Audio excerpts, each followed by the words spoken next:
I'm Leo Sidran with The Art of the Story. On May 8, 1945, in Allentown, Pennsylvania, Keith Jarrett was born. He would go on to become one of the most influential pianists in jazz, a National Endowment for the Arts jazz master, a singular improviser, and an artist whose work spans solo concerts, classical recordings, and collaborations with Art Blakey, Charles Lloyd, and Miles Davis.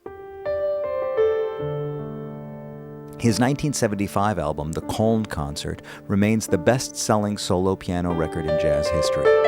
His long-standing trio with bassist Gary Peacock and drummer Jack DeJohnette was renowned for their seemingly telepathic interplay.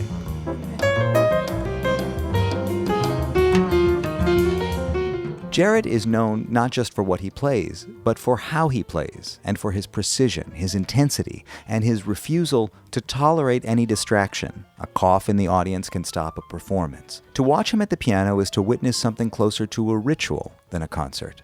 He's described that experience as a kind of surrender, even a kind of drowning. When he spoke with my father, Ben Sidran, in the 1980s, he tried to put words to the state he's searching for when he plays. Put it this way, all through each day, every day, I am aware of that place. It's like a place, a state. And I would say that it's the only state from which to make music of any value to you or anyone else. But because I know of it, I know it's also a gift. It isn't as though we'd have to have this state available to us. And I would never have been able to invent it. I consider it a sacred thing not to be fooled with or played with.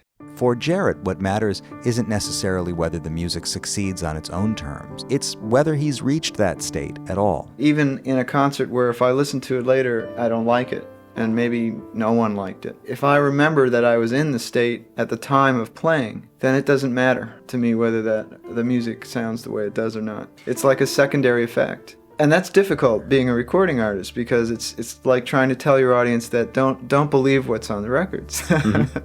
But it is what I'm saying.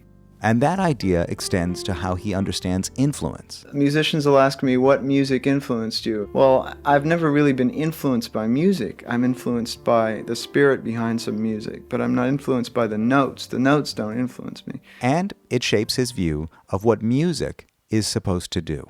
Beauty walks a razor's edge. We've heard Dylan say that. Music has to be on that edge and has to deal with that tension. For him, music isn't meant to soothe. It's meant to challenge. I guess I could say music means the presence of possibility. To me, what music should do at its most potent is it should make a listener question himself. A presence, a state, a kind of edge between control and surrender. That's where the music lives. And while the music may have us questioning ourselves, there is no doubt that today is Keith Jarrett's birthday. Happy birthday, Keith Jarrett. I'm Leo Sidran, WBGO News.